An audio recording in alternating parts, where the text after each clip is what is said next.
अर्जुन का रथ जलाने का रहस्य क्या आपने सुना है?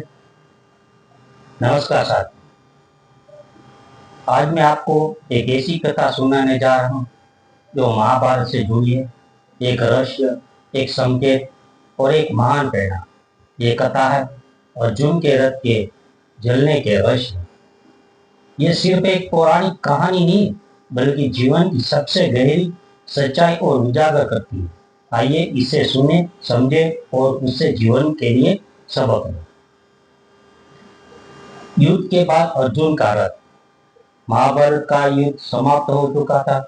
कौरवों की पराजय हो चुकी थी, धर्म की विजय हुई थी। अर्जुन अपने रथ में बैठकर विजयी भाव से उतर रहे थे।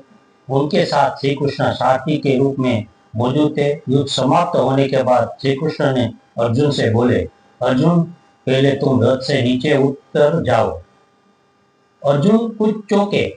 युद्ध के समय तो श्री कृष्ण सबसे पहले रथ में बैठते थे और सबसे बाद में उतरते थे, लेकिन इस बार वो स्वयं रथ में अंत में रुकने की बात कर रहे थे। अर्जुन श्री कृष्ण की आज्ञा का पालन करते हुए रथ से उतर गए। जैसे ही श्री कृष्ण रथ से नीचे उतरे, अर्जुन का रथ अचानक जलकर राख हो गया। अर्जुन ये देखकर स्तब्ध हो गया। उन्होंने पूछा, भगवान ये क्या हुआ? ये तो दिव्य रथ था। युद्ध के समय तो इतने कितने बाण और अस्त्र झेले, लेकिन कभी भी नुकसान नहीं हुआ।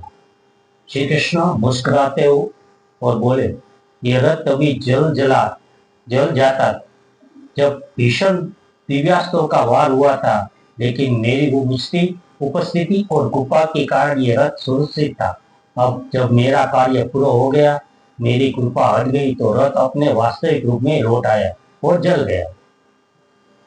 इस कथा का गहरा रहस्य क्या है? इस छोटी सी कथा में जीवन का बहुत बड़ा रहस्य छुपा है। ईश्वर की कृपा, अहंकार का विनाश और विनम्रता का संदेश। सफलता केवल आपकी नहीं होती। अर्जुन जैसा महायोद्धा भी अगर अकेले होता तो कर्ण, भीष्म, द्रोण और अश्वत्थामा जैसे योद्धा का सामना नहीं कर सकता। लेकिन श्री कृष्ण की उपस्थिति, उनका मार्गदर्शन और उनकी सारथी की भूमिका अर्जुन की जीत का सबसे बड़ा कारण। आज हम भी जब सफलता पाते हैं तो अक्सर हम भूल जाते हैं कि हमारी सफलता के पीछे कोई भी अदृश्य साथी होता है, जैसे हमारे माता पिता का आशीर्वाद, गुरु का ज्ञान, दोस्तों का साथ, इनका सहयोग और ऊपर से ईश्वर की कृपा। ईश्वर की कृपा जब तक साथ है तब तक हम सुरक्षित है। रथ का जलना यह दिखाता है कि कृपा जब तक साथ थी तब तक रथ सुरक्षित रही। यही जीवन में होता है। जब हम घमंड में आकर सोचने लगते हैं कि सब कुछ हमने ही किया है, तभी ईश्वर की कृपा हट जाती और फिर हम देख पाते हैं कि हमारे पास जो था वो कैसे ही अस्थायी था। विनम्रता ही असली ताकत है। अर्जुन यदि अहंकार में होता तो शायद वो पूछता नहीं कि रथ क्यों जला, लेकिन वो चुपचाप समझ गया। जीवन में भी विनम्रता व्यक्ति ही सीखता है, समझता है और ईश्वर की कृपा बनाए रहता है। असली साथी बनिए। महाभारत में अर्जुन भले ही रथ पर सवार था, लेकिन असल रथ चलाने वाला श्री कृष्ण था। आज भी हम दूसरों के जीवन के साथी बनने की जरूरत है, उनके मार्गदर्शक बनकर बिना क्रेडिट लिए। श्री कृष्ण ने युद्ध के बाद रथ को छोड़ दिया, लेकिन उन्होंने अर्जुन को विजय दिलाई, बिना खुशी को महायुद्ध घोषित किया। संघर्ष के समय कृपा की पहचान नहीं होती। जब तक श्री कृष्ण रथ पर थे तब तक अर्जुन को उनकी शक्ति का पूरा एहसास नहीं था, लेकिन जब रथ जला तब उसे समझ आया कि उसका रथ अब तक ईश्वर की रक्षा से बचा था।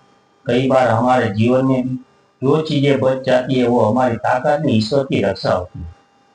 इस पूरी कथा का सार है, जब तुम जीतते हो तो सिर्फ तुम्हारी जीत नहीं होती, जब तुम हार से बचते हो तो वो सिर्फ तुम्हारी चतुराई नहीं होती, और जब तुम्हारा रथ सुरक्षित रहता है तो वो सिर्फ तुम्हारी टेक्निक नहीं होती, वो होती है उस अदृश्य शक्ति की कृपा जो तुम्हारे जीवन की सारथी बनी होती है। इस सफलता के बाद शुक्रिया कहे, कभी भी घमंड न पाए। अपने जीवन में आए साथी का पहचाने और उनकी कदर करे। दूसरों के जीवन में भी मार्गदर्शक बनने का प्रयास करे और सबसे जरूरी ईश्वर पर विश्वास बनाए। अगर ये कहानी आपको प्रेरित करती है तो इसे दूसरों से भी साझा कीजिए, क्योंकि शायद किसी का रथ आज भी जलने से बच रहे हो किसी अदृश्य कृपा से। धन्यवाद। जय श्री कृष्ण।